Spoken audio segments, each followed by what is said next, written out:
प्रधानमंत्री से मेरा एक सवाल है कि क्या युवा होना ही कमीशन शर्म अपराध है?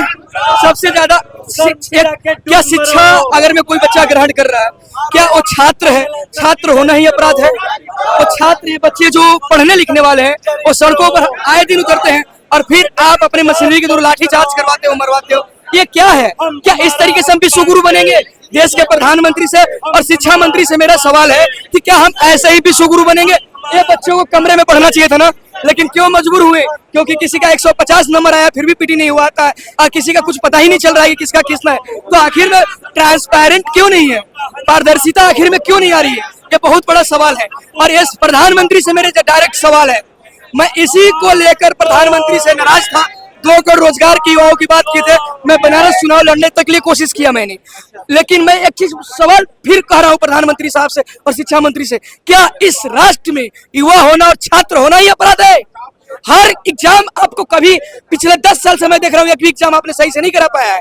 हर एग्जाम कहीं ना कहीं धांधली का भेंट चढ़ती है, और वो सिर्फ धांधली नहीं होती है, वो माँ बाप की गाढ़ी कमाई और वर्षों के सपने, और कई युवा सुसाइड तक कर लेता है। आखिर इसका जवाबदेही कौन होगा? तो आखिर ऐसा ना मजबूर किया जाए, जैसा भाई साहब अभी बोल रहे थे कि कहीं ऐसा ना हो जिस तरीके से नेपाल हुआ, क्योंकि युवा वो शक्ति होता है, किसी भी राष्ट्र को उठाकर देख लो, और हमारी आबादी तो सबसे ज्यादा युवाओं की है। फिर इस युवा को आखिर में कहते हैं ना कि ट्रेन जो होती है अपने ट्रैक पर चलती है, और जो इस ट्रैक पर बाइक चल सकती है, कार चल सकती है, लेकिन ट्रेन नहीं चल सकती, एक्सीडेंट हो जाएगी।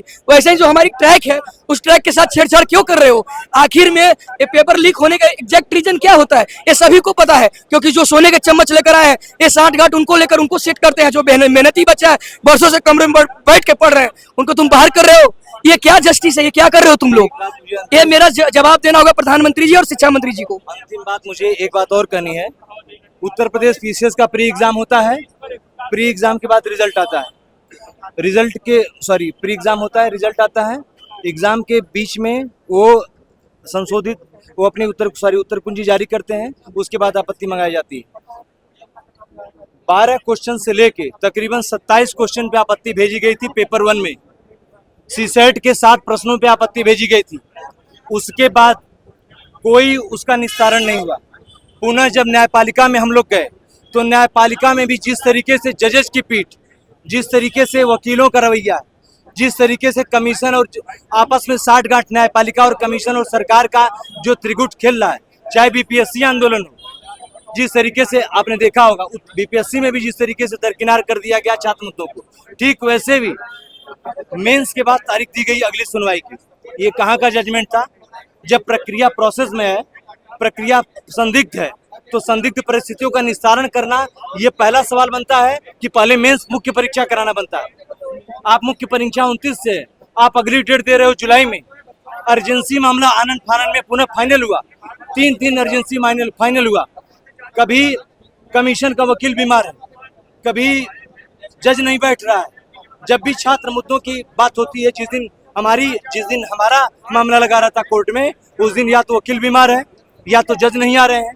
तरह तरह की समस्याएं होती हैं, हमारे मामले की सुनवाई हो ही नहीं पाती।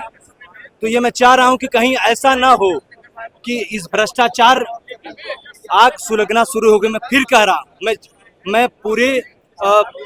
मैं दुख भी मुझे ये कहने में और आक्रोश भी है, दोनों मैं प्रकट कर रहा हूं कि मैं कह रहा हूं कि कहीं भारत में वो चीज ना हो जाए जो नहीं होनी चाहिए।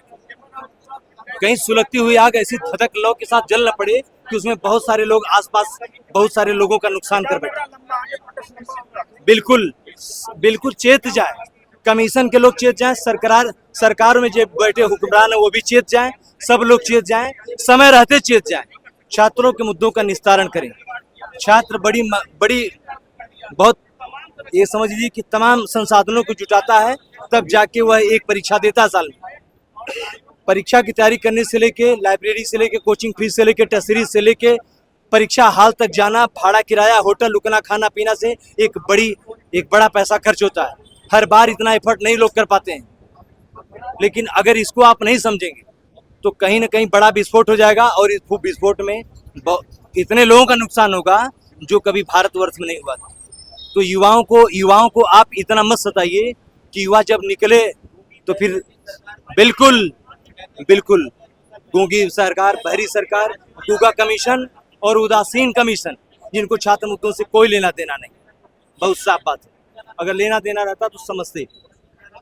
आरटीआई की जवाब ये देने से कतराते हैं, लीपा पोता जवाब आरटीआई का है। गलत प्रश्न जो डिलीट किए बताओ ना, जो प्रश्न गलत किए हो या उनका जनरल मार्किंग क्यों बता दो। फेल होने का डर थोड़ी है, परीक्षा में आदमी या तो फेल होता है या पास होता है, लेकिन किन कारणों से लोग फेल हुए ये तो जानने का हक है ना। तो ये बताओ हमको, कौन सी गलत मांग कर रहे हैं। पारदर्शिता के जो मानक है उन्हें तो लागू किया जाए। एग्जैक्ट, पारदर्शिता के मानक है और ये बिहार पीसीएस में लागू है। वो ओमार सीट तक अपलोड कर रहे हैं, वो बता रहे हैं कि आपके किन क्वेश्चन को हमने हटाया, क्या कट ऑफ दी, आंसर की जारी करते हैं, आपको क्या दिक्कत है। और वो भी तब जब ये परीक्षा दोबारा कराई जा रही है। तो सारे पारदर्शिता के मानकों को लागू करना चाहिए, लेकिन ऐसा कुछ भी नहीं है। जो यूपी पीसीएस की अभी हाल में परीक्षा हुई मेंस की, उसमें यहाँ से करीब 1000 लड़के नेहरू बिहार से पास हुए, लेकिन इस बार उनकी संख्या 10 भी नहीं है। आखिर ये कैसे हो रहा है?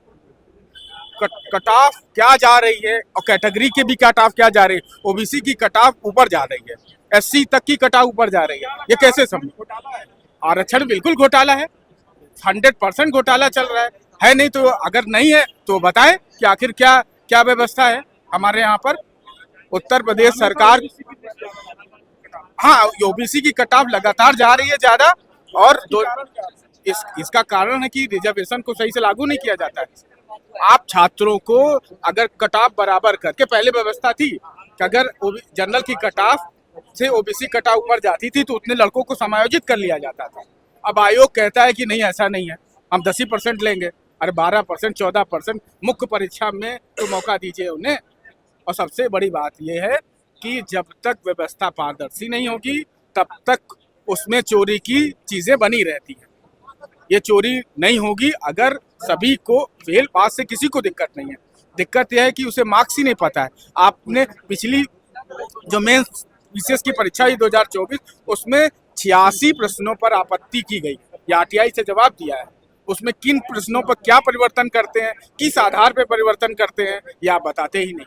और ये व्यवस्था उत्तर प्रदेश लोक सेवा आयोग में पहले थी रिवाइज आंसर की बताने की, लेकिन चोरी करना का इरादा जब हो तो उस व्यवस्था को खत्म